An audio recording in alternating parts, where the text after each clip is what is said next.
बिस्मिल्लाहिर्रहमानिर्रहीम, अस्सलाम वालेकुम।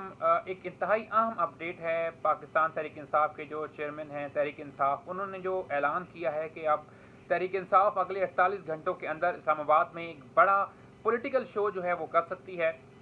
तो इस हवाले से इस दफ़ा जो सूरत हाल है एहतजाज की और तहरीक इंसाफ को रोक लेने की, वो मुख्तलिफ हो चुकी है, क्योंकि अब पंजाब के अंदर गवर्नमेंट है तहरीक इंसाफ की, KPK के अंदर गवर्नमेंट पहले से ही तहरीक इंसाफ की है। तो अब मुश्किल होगा, और वो किस तरह से वो मैं आपको बताता हूँ। जो वफाकी हुकूमत है, इनके पास सिर्फ इस्लामाबाद पुलिस है, और इसकी जो टोटल नफरी है उसकी जो स्ट्रेंथ है वो तकरीबन 10 से 12 हज़ार है।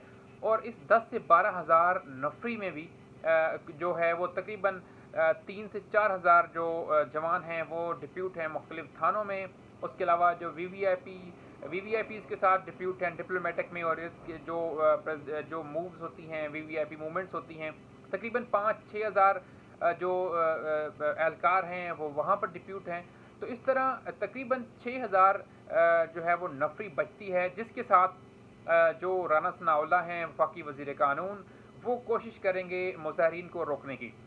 पहले जो एहतजाज होता था वो इससे किस तरह मुख्तलिफ है, तो वो कुछ यूँ कि पहले जब पंजाब से, लाहौर से, अंदरूनी पंजाब से जब एहतजाज की कॉल होती थी, तो सबसे पहले तो ट्रांसपोर्टर्स को ब्लैकमेल किया जाता था, उनको रोक लिया जाता था, उसके अलावा बसें उनकी बंद करने की कोशिश की जाती थी।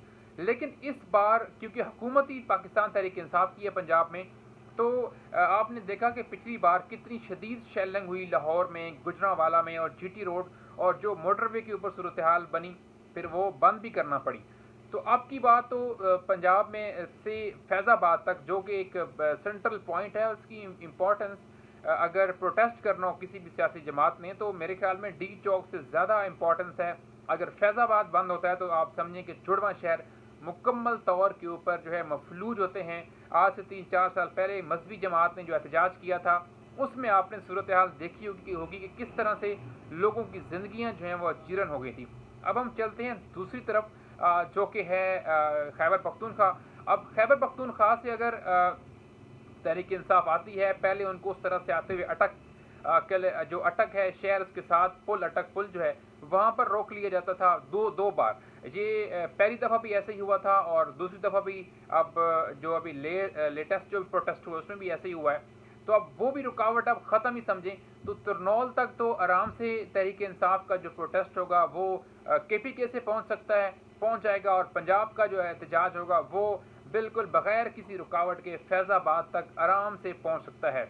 अब फैज़ाबाद के ऊपर अगर आप 50 हज़ार बंदा भी कर लें, और तरनौल में अगर पहुंचता है कोई 40-50 हज़ार बंदा, और लेकिन KPK से हमेशा ज़्यादा लोग आए हैं, तो ये किस तरह मुमकिन होगा वफाकी पुलिस के लिए 5-7 हज़ार की नफरी, चलो 10 हज़ार हम कर लेते हैं, अगर तमाम की तमाम नफरी VVIP से हटाकर भी अगर ये डिप्यूट करते हैं, तो ये किस तरह मुमकिन होगा फेडरल गवर्नमेंट के लिए इतने बड़े पैमाने पर जो है वो रोकना। तो ज़ाहिर सी इस दफ़ा डेफिनेटली ये एक बड़ा अलार्मिंग सिचुएशन है फेडरल गवर्नमेंट के लिए, इंटीरियर मिनिस्टर के लिए, कि वो अब किस तरह से टैकल करती हैं चीज़ों को, क्योंकि अब चीज़ें उस तरह नहीं रही, क्योंकि अब 2 सूबों में तहरीक इंसाफ की गवर्नमेंट है, और स्पेशली जिस तरह मैंने बताया कि पंजाब जो कि हब बन चुका है तहरीक इंसाफ का, वहाँ से लोग अक्सर यहाँ पर इसलिए नहीं पहुँच पाते थे हमेशा से तहरीक इंसाफ के एहतजाजों में, प्रोटेस्ट में, और उनके जो लॉन्ग मार्च होते थे उसमें, क्योंकि उनको रोक लिया जाता था, ट्रांसपोर्ट बंद होती थी। लेकिन अब तो ट्रांसपोर्ट भी चलेगी, बल्कि हुकूमत फैसिलिटेट करेगी, पुलिस फैसिलिटेट कर रही होगी।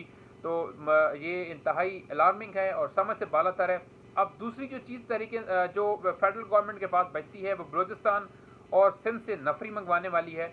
लेकिन वो कितनी नफरी मंगवाएंगे? वो जितनी भी नफरी मंगवाते हैं, जब फैज़ाबाद और तरनौल ये इस्लामाबाद ही हैं, जब यहाँ तक मुजाहिरीन पहुँच जाएंगे, तो मेरे ख्याल में फिर नफरी का मंगवाना ना मंगवाना उसका कोई मतलब नहीं रहता। तो ये एक इंतहाई अलार्मिंग सिचुएशन है। अब देखते हैं कि वफाकी हुकूमत इससे किस तरह से निपटती है।